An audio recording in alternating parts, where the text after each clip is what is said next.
When you look up the actual budget, you'll most likely be unsurprised to find out it's well over 350 pages of font size 11 text. It's certainly enough to deter my generation from reading it, and likely most, I would imagine. Of course, if you're inclined to do your own research, you'll encounter a variety of opinions from different news outlets, to say the least.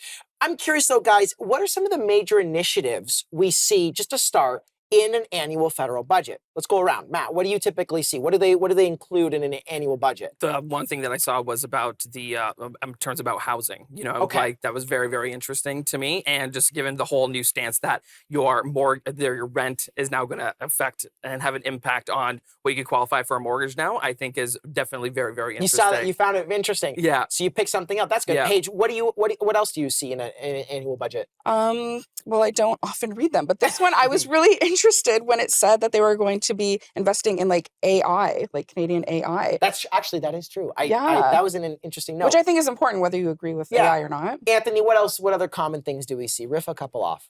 Just in general? Yeah. Yeah. Well, healthcare? Growing up, healthcare initiatives. When I was growing up, the 90s, the early 2000s, a lot of it was infrastructure, tax incentives for businesses, what they're doing with corporate tax rates. That was huge in the late 90s.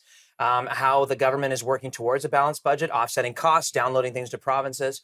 That is actually one interesting thing is we miss out a lot on the transfers. Like I think the overall spend was around $500 billion this year.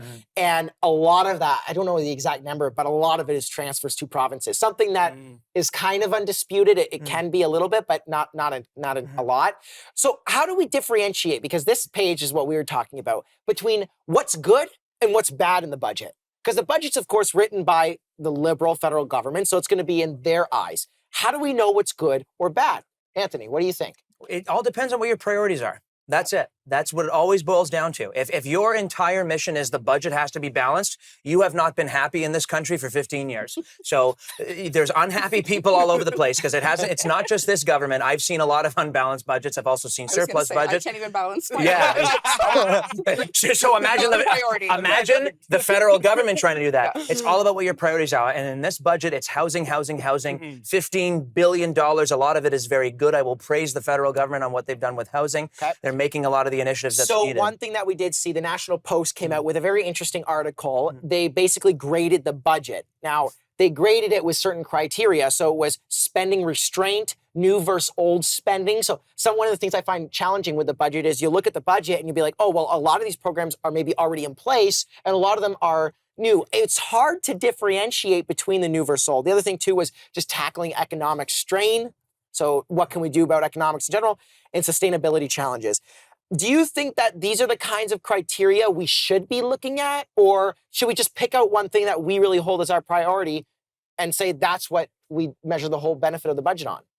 I think there's the housing, which is probably the biggest chunk of it that everyone should be concerned about. But there are also other smaller areas where we should look at. Do you think that's, like, Matt, do you think that's the most, you clearly picked out one thing? Yeah, and it's also about, I think it should be about like what's going to be best for pushing humanitarian efforts forward. What's actually going to help increase like the actual like betterment of people's lives and from both a health and financial standpoint. Now, the fact now that we need to create and instill some hope in an actual tactful plan so that your generation can actually buy like property and assets, like that's extremely needed. Do you feel that the federal budget's good enough to show you the plan? Yeah, I skimmed through it briefly and I got the gist of it and I agreed with most of what I read when it came to that. Okay, interesting. Now, one thing I'm curious about, I mean, the budget talks a lot about spending initiatives from the past. Do you feel that they should do that? Anthony, what do you think? I think it kind of confuses people, in my opinion. I think, so you go around making announcements for the budget is in. Right. And then you look at the budget and you're like, wait, I thought they already did this. Well, well, no. that's back when I was younger, you didn't talk about the budget until budget day. And now it's like, okay, get the cameras, get the TikTok reel. We're making announcements. And you're like, oh, look at all this stuff. Then the budget comes out and you're like, wait a second. I thought I saw this school nutrition program somewhere, because you have seen it somewhere, because now it's all the dog and pony show. Okay, so I have one last question, which I'm really curious about. Yeah. I was reading through the budget, and one of the things I found was, you know, they talk a lot about, and this is any government, they'll always say, oh, we did this and this and this, and promote themselves inside of the budget.